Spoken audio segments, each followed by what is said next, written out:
In the next part of the exercises, you're going to be using the customer information form that you created earlier. So make sure you go ahead and pause this lecture, open it up, and then come back when you're ready. Alright, so what I'll show you how to do here is how to attach events to these controls that we have on our form.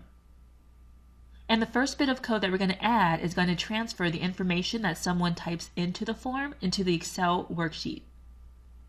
So someone will type in a customer name, they'll type in a phone number, and then when they press the Add Customer button, that's what's going to transfer it to Excel. So since we want our code to run when someone clicks on Add Customer, here inside of our VBA, we need to double click on Add Customer, and that takes us into the module. And you'll notice here that our procedure is created for us. We've got the Add button and the event of click. You'll see it in the object and in the procedure dropdown. So now we're ready to go ahead and start typing in our code.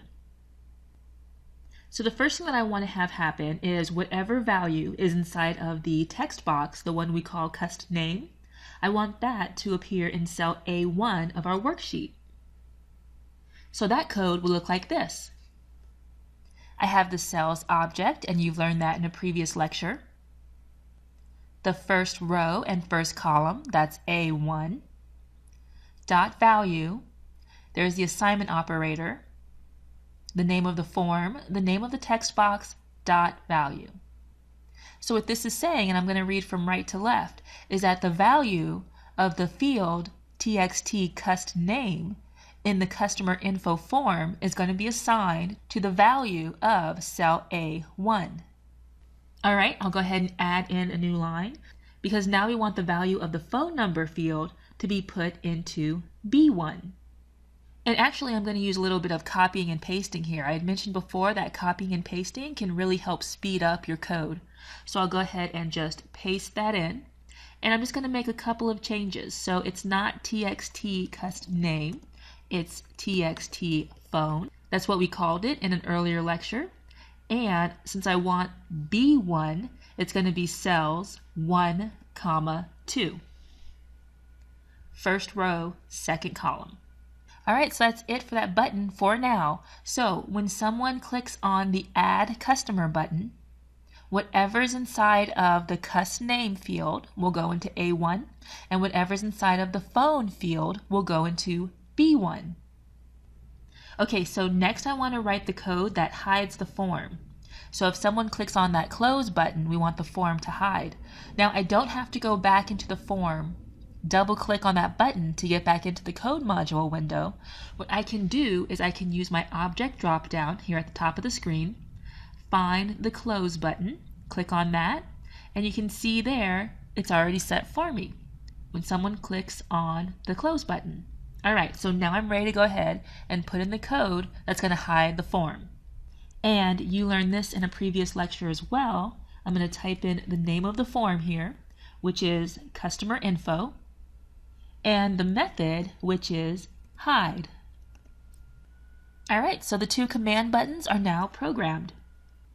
Okay, so what I want to do next is I want to create the code that when someone's in Excel, they can click on a button and it's going to open up our form. That button's not yet created. We'll do that in a second.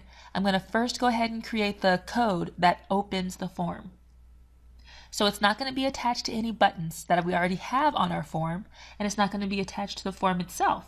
So I need to create a new module. I'll head up to Insert at the top of the screen and click on Module.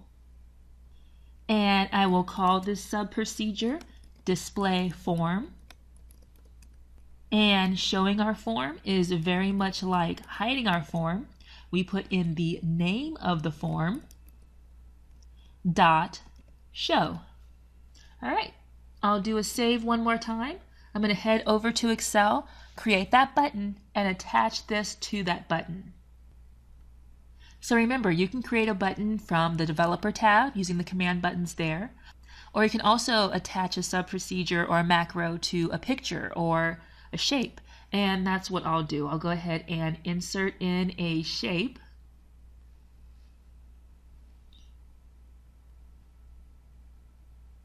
I'll just choose a square and drag it real quick. And I'll give it the caption of show form. Alright, so now I want to go ahead and attach that sub procedure to it. So what I'll do is I will right click on that image and choose assign macro.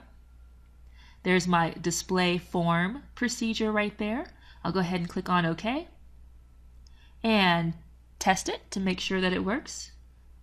I'll go ahead and give a click, and there's the form. All right, now let's see if the form works. So the customer name, I'll just go ahead and type in my name real quick, and the phone number, and click on add customer. And it worked. Let me go ahead and close the form and make column B a little bit bigger. There we go. All right, so that worked. We attached the code to our add customer that took the values from each of these fields and assigned it to our worksheet. We also created the code that when you click on close form, it's going to hide the form.